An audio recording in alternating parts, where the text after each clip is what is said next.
Hello, my name's David Seaman, and this is the Three Lions podcast.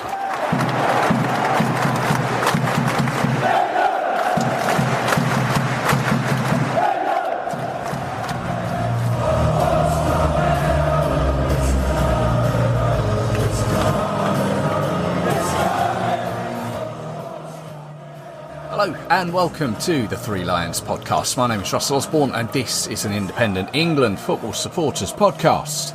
Hope I find you well. This episode I'm back reflecting on the Lionesses in the Euros. As I'm sure you're aware, we are now down to the business end of the competition. It's knockout football. And once again I'll be joined by Steve Hopper, so stay tuned for that. Before that, I just want to remind you of a recent episode that I released, one where I took a look back at the Men's World Cup of 1994. I'm joined by Jim from Florida, who was there as a child at the time. He tells us his memories, how he managed to get tickets and what it was like. And I also take a look at why England didn't make it to the finals. They had an ill-fated qualification campaign that would cost manager Graham Taylor his job. It's there at your podcast provider of choice or threelionspodcast.com. Already had a few messages about it, so thank you very much for that. Give it a listen. Tell me what you think. Okay then, back to the women and to the Euros. As I said on the recent episode where we looked at the Lionesses, it is hard to keep up to date when all the games are constantly coming. But let's just take a quick refresh as to where we are now before we catch up with Steve. Last time we spoke with Steve, England had beaten Wales 6-1 and confirmed their place in the quarterfinals. So the quarterfinals looked like this. Group A winners, Norway. They faced Group B runners-up, Italy. Now, this was a game that took its time to get going, shall we say. Italy took the lead in the second half. Norway equalised before Italy won it in the last minute of normal time, with Christina Girelli getting both Italian goals. My own opinion was that this was probably the first shock of the tournament. I don't think many would have had Italy down as semi-finalists. I certainly didn't. That's not to say they didn't deserve it. Although they did come through their group having won one, lost one, and they drew one. They were behind Spain. So, yeah, fair play to them. They've made it through to the semi-finals, as we'll find out who they'll play in a moment. Italy, they haven't had it so well in recent times with the women's side, but maybe this is their turning point. We'll see. But next up was our game against Sweden. And I've no doubt you know the result.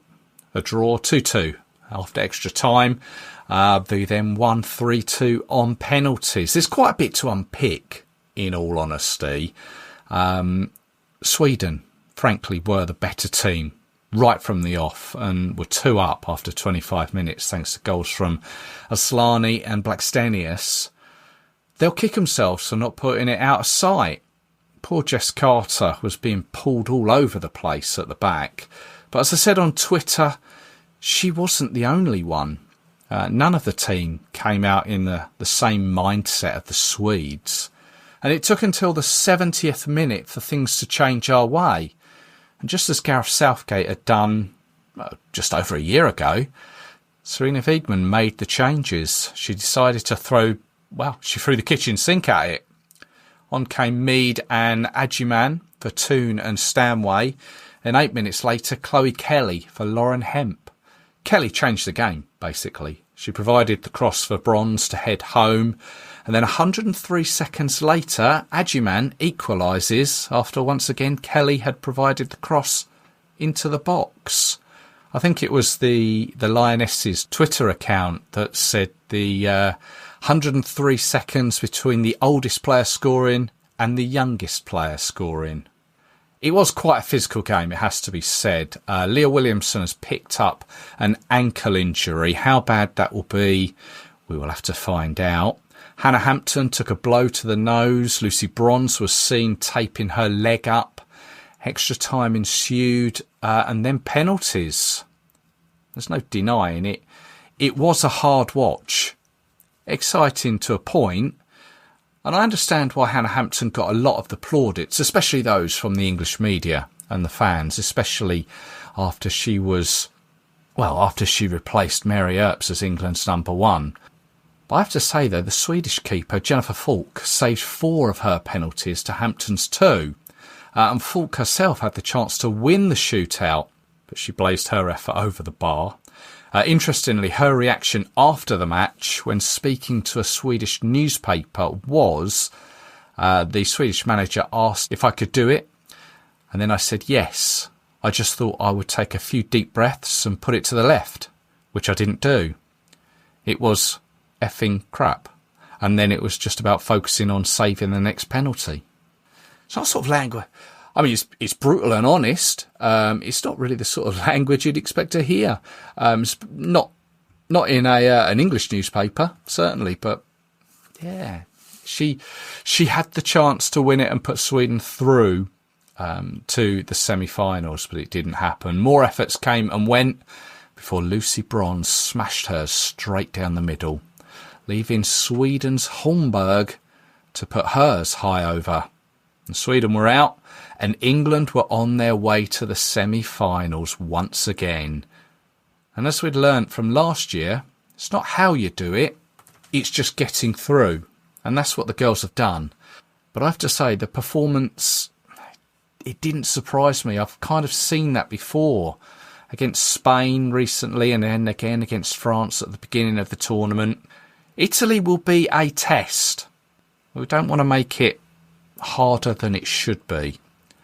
And I'm just looking back. We have a fairly positive recent record against the Italians. The last meeting between the two was in February 2024 when we won 5-1 in a friendly in southern Spain. And that was actually the 33rd meeting between the two sides and took our tally to 13 wins to Italy's 14. There's been 6 draws. Well, that has to be said, many of Italy's wins were back in the 80s and 90s. But the last time Italy beat England's women was in 2012 in the Cyprus Cup. Now, as I'm recording this before the France-Germany quarter-final, the only other game to mention was Group B winners Spain against hosts and Group A runners-up Switzerland in the Wankdorf Stadium in Bern. And you know I've only said that because I can. Anyway, despite a good effort from the hosts in the first half, Spain won it 2-0 thanks to goals from Del Castillo and Pina. That was a cracker, that one. Although after the previous night's penalty disasters, Spain then missed 2 of their own during normal time, Caldente and Pateas missing from the spot. But Spain were through to face either France or Germany.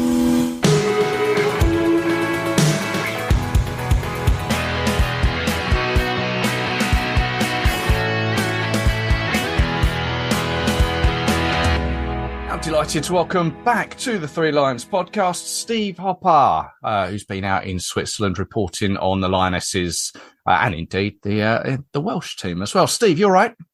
Hello, how are you doing? I'm very well, thank you. Yourself? Tired. It's been a tiring few weeks, and they won't let me rest. You're still busy working on the Lionesses and the Euro 2025. Absolutely. It's quite funny, really, because it's when you work on this kind of stuff, I hate to say it, you almost want them to go out just so you can have a rest, so you can relax. It's like there's definitely a part of you that goes, oh, just finish, just let this be the end. Whereas, obviously I don't really want that, but as a fan, you know, obviously you're pulling 100%. So there's definitely a little bit of a different element to yourself that kind of where you have to think in professional mode. Yeah, no, I get that. I can understand that. I can understand that it's quite tiring having to. It's not just the games that you're taking in as a journalist. It's everything that surrounds it as well. I mean that lanyard gets you places where we don't get to see. Yeah, definitely. Well, you do. You get it's a very there's a lot of red tape that comes with a lanyard, and there's a lot of there's a lot of different situations when you're a journalist or whether I mean, it almost doesn't matter what position you have and what you work in. When you're working in the football industry, it becomes a very different scope for you. You know, you have a very different remit, and as a fan, it's obviously, you know, you're putting your fandom first. You're putting your supporter hat on, and that's really the only hat you need to have on, which is far easier. Emotionally, it's far easier because you don't have to worry about other bits and pieces going along with it. You only have to focus on whether England win or lose and how you feel about that. And when it comes to working inside the industry, you then have to wear a different hat and you have to combine that. And it's quite difficult. I tell you, it's far easier being a neutral and working in football. So if you're a neutral and you're working on teams or working on projects that you don't really care that much about, it's much easier. I prefer that from a professional perspective. Yeah. Because you can really just focus everything onto that. But yeah, certainly when it comes to doing this for England, which is why I got into it in the first place, why I decided to switch all those years ago and decided to work in football and put my skills to that use. You know, it was all based around because of my passion for England. So, you know, it is what I led to do anyway. Yeah. Well, we last spoke after the 4-0 win over the Netherlands, and we still had the game against Wales to play in St Gallen. Of course, England won that one 6-1. It seems quite a while ago now, that one. But how was that there? I just think it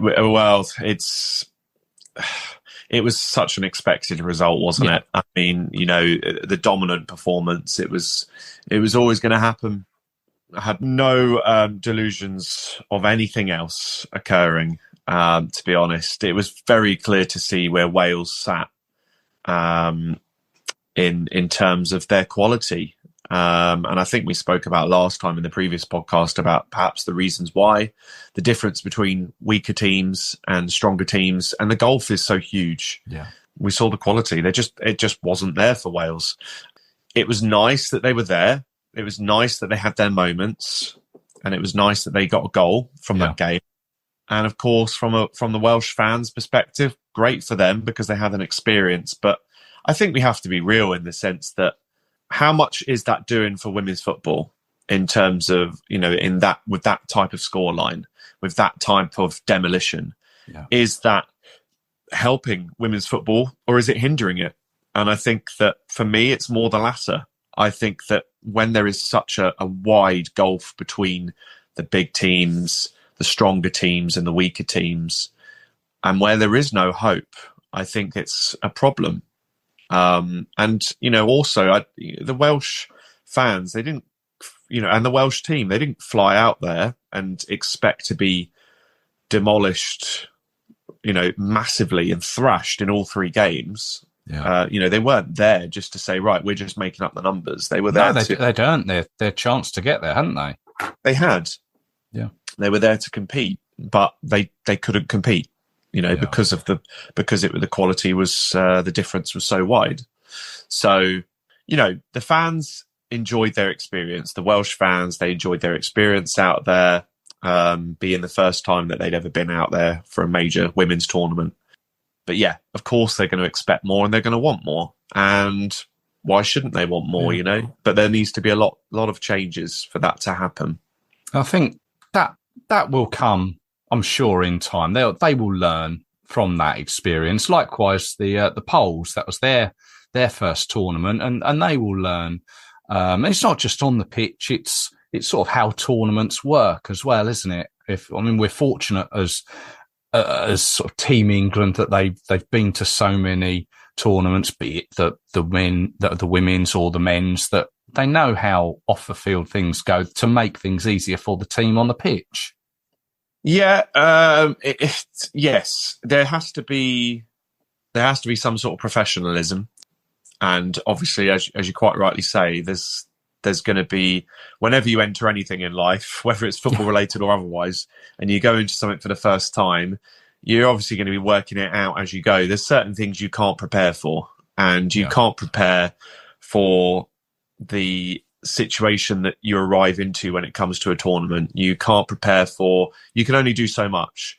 And for example, the hotel and the training base. Now, they stayed obviously in a very small town of Eindhoven, where I was for a week with the Welsh team. And, you know, one perspective, you could say that was brilliant. That was a great idea because they're remote and they've got some space and they can relax and they can really focus on what they're doing. But if you look from another perspective, it takes them very, very far away from the tournament experience, away from any fans. There aren't really anybody else out there. And, you know, how much energy does that actually take away from the experience? So I do often wonder whether that's a beneficial thing or not. I think that sometimes you have to look at a bit of a balancing act. So it's important to sort of consider that. And yeah, they'll work it out as they go. And they have to strive forward. You know, they have to think about money and how much money they're going to sort of reinvest so that they continue their development. That's important. They've got to think about that going forward. They've got to think about how they deal with media stuff. I think that's the drawback of becoming successful, though, because if we talk about England, for example, who are miles ahead, of course, years and years ahead of Wales in terms of development and structure, we do have to consider how much we're taking away, how much authenticity we're taking away from the women's game. That is something we need to consider from a media perspective, because it doesn't help if we turn them into robots. And we used to have, for example, with the women's game, if we talk about England, we used to have a lot more of a flexibility associated with talking to players, creating interviews. The gatekeepers were different. Right. You didn't have so much gatekeeping, and now you have a lot more of it, which is a shame. It also may be necessary to some degree because, of course, you know, people like Leah Williamson are household names. Yes, exactly. So to some degree, you've got to have something in place to protect the players. But, you know, we've created a monster in many ways. You know, we've created something which we wanted, that demand for women's football.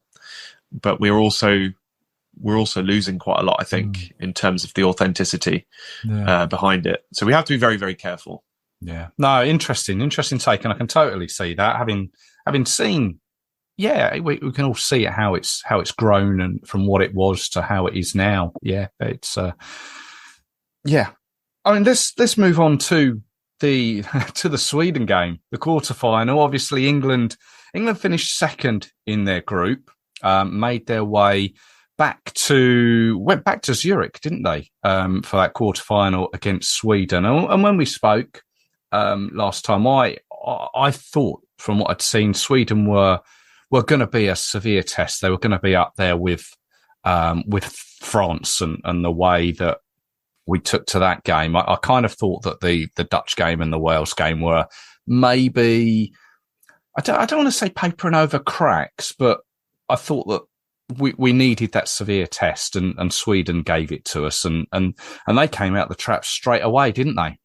Yeah, absolutely. No, you're quite right. I think that, well, the Netherlands game, it was so strange going from France to Netherlands, because I thought the Netherlands were going to give us that test we needed as well. And obviously they didn't.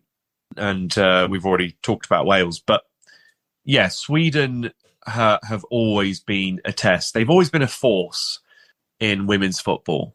They haven't provided so much as much as fans or as much as supporters, as much as the industry had expected them to achieve. They've definitely underachieved.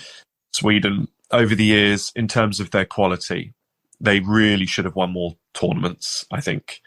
And they haven't. The 1984 was when they beat England in the final, actually, of the Women's Championship. Yeah, of a very different Euros back then, wasn't it? For those that don't know, it was Yeah, it was a two-legged final between England and Sweden, and Sweden came out on top of that after a penalty shootout, incidentally.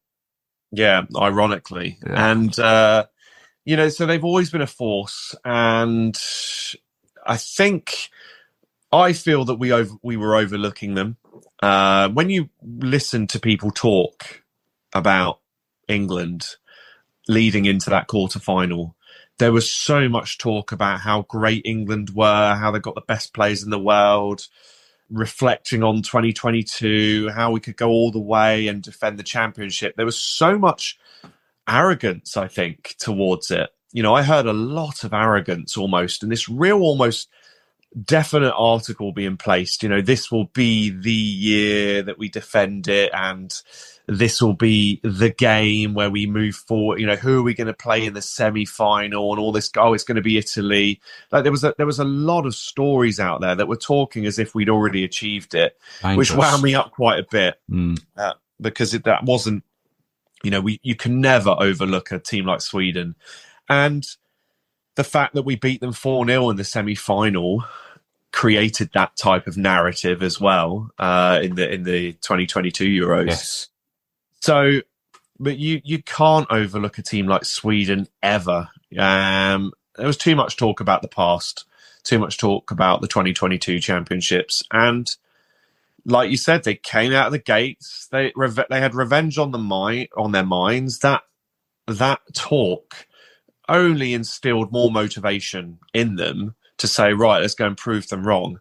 And they were dominant. England looked exactly the same as they did against France. They've had these moments over the last few years. They had it during the 2023 World Cup. England have a lot of issues within their setup, which aren't bringing out the best in certain players. And Serena Wiegmann is lucky. I know we talk about how she's this professor, she's a brilliant tournament manager and everything else. But if I'm looking from the alternate angle here, if I'm playing devil's advocate, yes, she's very lucky that she's got some very good players in her squad. The likes of Chloe Kelly, who changes games. Absolutely. So, she brought them on. Obviously Agyemang as well, bringing her on. She's now got a new sort of prodigy, a new teenage sensation. She's very lucky she's got these players in her arsenal to change the games and to provide that threat. Had she not had that, it would be a very, very different story. Sweden had England worked out for 70 minutes of the game. There were very, very few moments where England were creating any opportunities. Anytime they created any sort of attack, England struggled. You could see the time they were thinking it out, and they didn't have the answers. And Sweden thwarted every attempt. Not only did Sweden completely baffle them in attack, but they baffled them when Sweden was sitting behind the ball, when they were in defence. England had no idea what they were trying to do with the ball. And then it wasn't until obviously the game changed when you brought your Chloe Kelly on and she had those 2 assists. Exactly, yeah. It altered the whole thing. And then came a very different game towards the end, towards the final 20 minutes, and in extra time. It became a very different game, and one of which that I think a lot of people would sit up and take notice of the women's game in a very different light, because it was gritty and it was dramatic, and it was the sort of game that women's football needed, actually. It's quite physical. Sweden were a physical team, weren't they? And they weren't afraid to put their foot in and it be a game of football. Yeah, definitely. I mean, and I think that's really healthy for football. Yeah. I mean, what's not healthy is some of the refereeing decisions, of course. We see it in the men's game a lot, so I don't think we can necessarily just target the women's game and say, well, it's only here. There were definitely some questionable decisions, including the elbow at the early on in the game. Yeah. That there was not good and definitely needed a yellow, if not a red. VAR didn't come in obviously and change that whatsoever. But yeah, for me, that was yellow all day long, at least. Yeah. Because she rose her elbow, you could see that. So they were very physical. And I think that's a good thing to have in the game because it will change opinions. Being more physical, or you're having it seen to be more physical will change opinion. Yeah.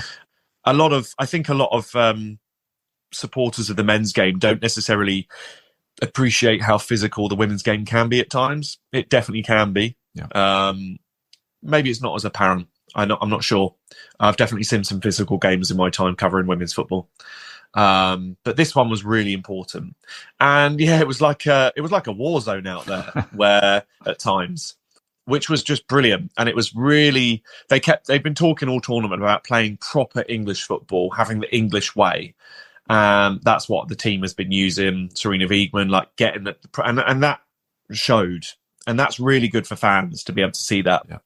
Because they can see the passion, and passion brings supporters. We've seen it in men's tournaments as years gone by. You go back to 1990, and you think about your Stuart Pearce and your Terry Butchers. You think about Terry Butcher and the bandage around his head, which I think was a qualifier. Yeah, and all that kind of stuff. And we saw that with the likes of Lucy Bronze, and she was taping herself up because the physios were so focused on other players. There were no physios left, so Lucy Bronze had to focus on strapping herself up. And I love that image. It's going to be an iconic moment, that.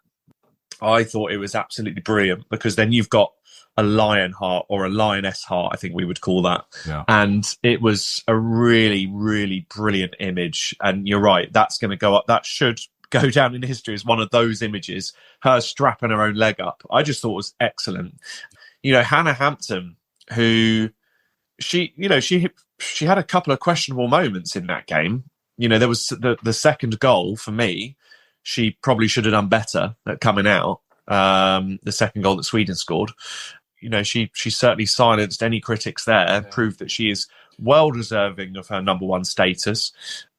She had a bit of friendly fire clattering with I can't remember who it was, but whether it was Kira Walshaw or someone else. Yeah, ended up with a bloody nose. Yeah, another iconic image. Yes, with that tissue hanging out of her nose all game. Imagine you're about to be a goalkeeper in a penalty shootout, and we all know what happens when you bloody your nose or you get hit in the nose. That can really play havoc with your eyesight. And bear in mind, she has an eye condition as well. Does she? I didn't know that. Yeah, so Hannah Hampton basically has an issue. She has an eye condition. I can't remember the scientific term, but it actually wreaks havoc. I say wreaks havoc, maybe that's a bit too far, but it basically changes her perception of depth. Okay. Which, when you think about it, she was told when she was younger that she would never be a professional footballer because of it. And now, obviously, she can turn around and be like, well, I didn't do too badly, did I? Number one for England. So, there you go. Well, let's move on to the penalties. The first thing, obviously, everyone said was the quality of them. But I think it's important to say that the quality of penalties can change in any sort of game. That isn't the first time there's been a bad set of penalties, and it won't be the last. It was entertaining, I'll give it that. It was entertaining. And I always say how much entertainment and drama is really important for the game, and especially in the women's game. It doesn't matter what tournament it is, whether it's men's tournament or women's tournaments. Drama and entertainment are so vital to make sure that the success continues, especially in international football. And that was there. Yeah. That being said, it was incredibly poor. The penalties were not good. And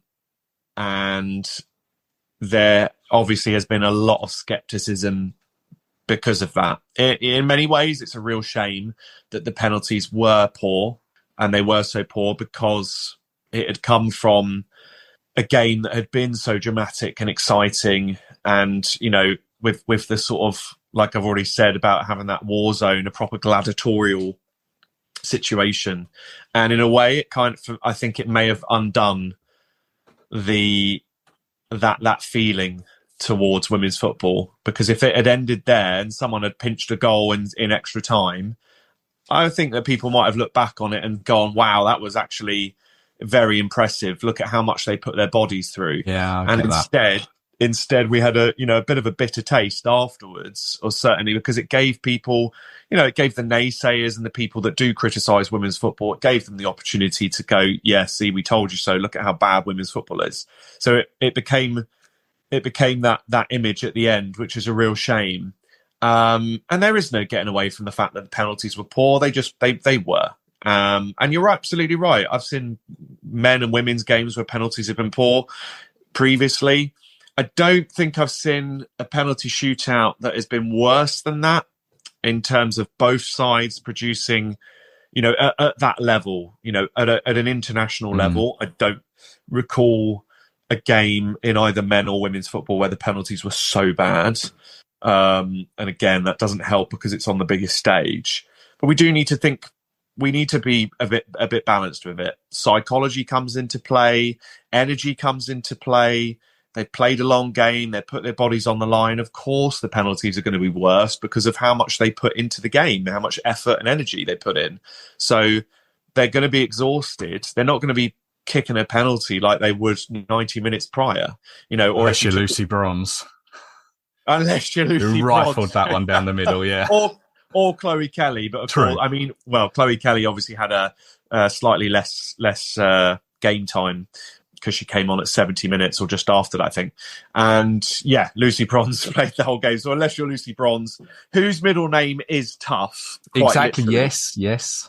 Well done to her mum and dad putting that on her when she was born. Yeah, she literally became that. So you're right, unless you're Lucy Bronze. But most of them, they were absolutely out on their feet. So yeah, they're not going to perform the same sort of penalties as they would prior. And I don't know, some people will go, yeah, well, the men do. They do the same thing. But I don't think that's a fair comparison. So I think we kind of need to just kind of move on from that. I think it's important to just, yeah, sure, recognise it and say, yeah, fine, the penalties were crap. But actually, we had an amazing time watching that game. There was a lot of drama. You didn't know which way it was going to go. It's one penalty shootout. Yeah. And who cares? Yeah, and by all accounts, 7.5 million people tuned in on the TV to see it, which is always a bonus, which is always a plus. That's going to bring in a lot more interest as the tournament goes on, and as the tournament goes on, doesn't matter how you get there, but England are in the semi-final, and the opposition will be Italy. Now, Italy got there after beating Norway in the last minute. I think it's safe to say Italy are perhaps not as good as England, but having obviously already had this conversation where you've said people were already saying England were going to be into the semi-final, it's always dangerous to say things like this. How do we see this semi-final going? This will be, I mean, there's no doubt coming runners-up has given us an easier path than we would have had if we'd have won. France have got Germany tonight. We didn't play the likes of Spain. So playing against Sweden was always going to be one of those strange games, and we did overlook them. And that came back to haunt us a little bit. Italy will be pleased that the Sweden game took so much out of us, and Italy had an extra night or an extra day to prepare. And important factors than we've had. But, we're professionals. England are professionals. They are at the pinnacle of the game. We've been tested and we've been to these levels many times before. So it's not like we're going to go into it and say, well, we can't. That's not an excuse. They have the best facilities in the world in women's football, and the best training and the best coaches and the best staff. So it's not an excuse to say, well, we did a 90 minutes plus extra time, plus penalties. Really, to go into the Italy game, you're not going to get any better preparation than what we have. And that is tournament football after all. So they will be well prepared for these potential situations.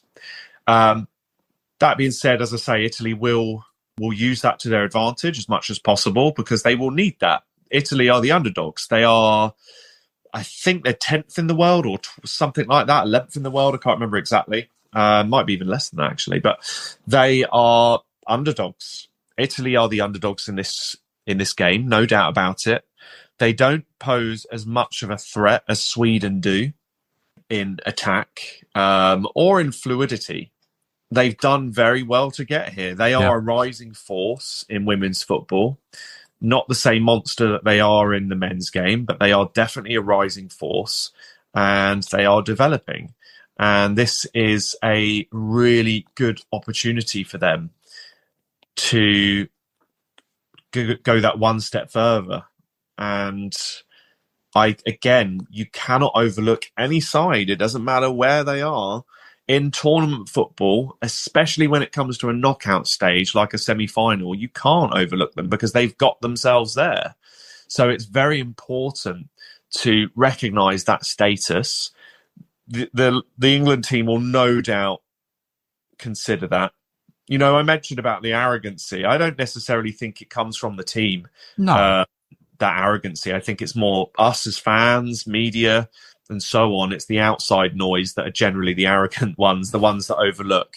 Inside a setup, the last thing Serena Wiegman or the players will be doing is going, yeah, we're going to run over them. Yeah. It's not the professional mindset. They don't take teams lightly at international football at any level. That's not how they work in this day and age. So they will go into the semi-final having well prepared and considered what threats Italy pose. Italy will be probably quite strong behind the ball, and they're probably going to be quite defence-minded. They're probably going to try to thwart our attempts at attack. They're probably going to sit there and really frustrate us. I think it's going to be one of those games. I don't think it's going to be quite as dramatic. I don't think Italy are going to overcome us. I think that I hate to say it. Maybe I'm overlooking them a bit here, but I think we will dominate Italy. I think this is going to be the end of Italy's run. I think that Italy's quality just isn't quite there just yet. I think they may frustrate us for a little while until we break them down. Once we kind of unlock them, I think, you know, it might take us the whole of the first half to break them down, potentially. If we get an early goal against Italy, I think that'll be game over. But if they can keep us at bay for a long period of time, that's what Italy need. They need to keep us at bay, keep us frustrated. And obviously, if Italy can get that early goal, that's going to be crucial for them moving forward. Not too early. I'm not a fan of early goals. I think that when you're an underdog and scoring an early goal, I think that can be a bit of a problem. And the longer the game goes, if you have an early goal as an underdog, the more pressure's upon you. That's right. Yeah. And then as soon as an equaliser comes in, that can be really dangerous. Yeah. Because it just undoes your undoes. I think of the word undoes. Undoes. Yeah, we use that. that really deflects motivation that you have, that hope. Once a stronger team equalises against you, it can really remove that sense that you previously had. So, yeah. Oh. Well, in the short time that we've got left, we know that Spain they saw off Switzerland, and in the time that we're speaking, we know there's one more quarterfinal left to be played, France against Germany. When we last spoke, you were still confident that Spain would be the team to beat. Do you still see it that way? No, I think France are the team to beat. You think France? Okay, yep. I think France are the team to beat. I've actually always said France are the team. Yeah, you did say that, thinking back, yes. Thank you very much. Spain are always the team to beat on paper. They are the world champions, after all. And, you know, they are a very dangerous side. We saw what they did. If anybody watched the game against Switzerland, it was a bit of a cakewalk for them. Let's be honest. It wasn't unexpected. We looked at the result, 2-0. Okay, yeah, let's move on. Right? It really wasn't that difficult for them, unfortunately, against the hosts. For me, I think France are the team to beat. I think France are the ones right now. I mean, we'll find out tonight. We'll find out against Germany. Maybe they go out against Germany tonight, and I'll be eating humble pie, and I'll be saying, I said all along it was going to be Spain, didn't I, Russell? But yeah, for me, I've seen the way France have played, and I just kind of feel that they are in this stage of their development where they're there. They're finally reaching levels which they have promised for so long, and they're integrating their players. They're connecting in a way they haven't been able to achieve. One of France's drawbacks over the years, despite so many good players, is that they haven't really been able to connect the dots on the pitch and really become the team that looks like they're going to go all the way. There's always been those gaps in the way that they play, whether it's tactically or whether it's just the way that players connect. If we've seen it a lot with England this tournament and indeed in the World Cup, despite reaching that final, where England they don't look like a unit. They don't look like they're gelling well. And to be a tournament winning side, you have to gel well. And France finally look like they're doing that after so many years. They look like they're gelling well. For me, better than any other side. Just for me, they're just pipping Spain in terms of gelling, which is, no light task, because Spain obviously gel incredibly well. Yeah. But for me, France just tip it. I would love to see France go up against Spain to see who, if I put my neutral hat on, then France against Spain would be an incredible semi-final, wouldn't it? That would be the incredible semi-final. Yeah, it would be. So I would love to see them two head to head. That being said, Germany are also a big threat. They always are, multiple time champions in the Euros, and you could see them moving forward. Well, I look forward to seeing what happens tonight. I think it's going to be another battle. It's very tasty. I think for me, this is certainly the tasty fixture of the quarterfinals. It's the big one, France versus Germany. So we'll see what happens. But my money's on France, and I'd love to see that France versus Spain semi-final. Okay, well, by the time this comes out, you'll know what the result of that semi-final or that quarter-final is. But in the very brief time that we've got left, just remind us where we can find your work that you've been doing over there in Switzerland. Yeah, take a look at Steve Hopper TV. So you'll be able to see that on TikTok, find me on Instagram, YouTube. And you can have a look at the articles as well that I've been writing for Sports Talk United, a new US-based publication. They're a group with 50 sites. So they're building towards the World Cups in North and South America for both the men and the women's tournaments over the next couple of years. So that's quite exciting to be a part of. Very, very early stages there. So they're building towards that, but very exciting to see what they can do. So I've been writing for them. So yeah, go and check out the articles in there. You'll be able to see other bits and pieces that I'm working on as well. Great stuff. Steve, thank you very much, as always, for your time. Hopefully we can have another chat when a few more games down the line. Hopefully the Lionesses can make it to that final. Yeah, it'd be good to see. I hope to. I'm not sure whether I'm heading back out or not. I'm waiting to find out what some of the companies that I'm working for want me to do. Could be the third time that I head out, so I'm waiting for that word, whether they need me out there or not. But if not, I'll be in the comfort probably of my own home with a cup of tea, watching it on telly, the semi-final. But which I actually don't mind. I'm getting so old that I don't mind that, to be honest. I've got to that point in my life where I'm quite happy. Know the feeling, I have to admit. Nice one. Steve, thank you very much for your time. And yeah, let's speak again. Thanks, Russell. Appreciate that. Thanks to Steve there. Here's hoping he gets the call to head back out to Switzerland for the opportunity to see the Lionesses once again. Don't forget, you can find him on Instagram. Just search Steve Hopper TV. So let's leave it there. Thanks for joining me. Hope you've enjoyed it.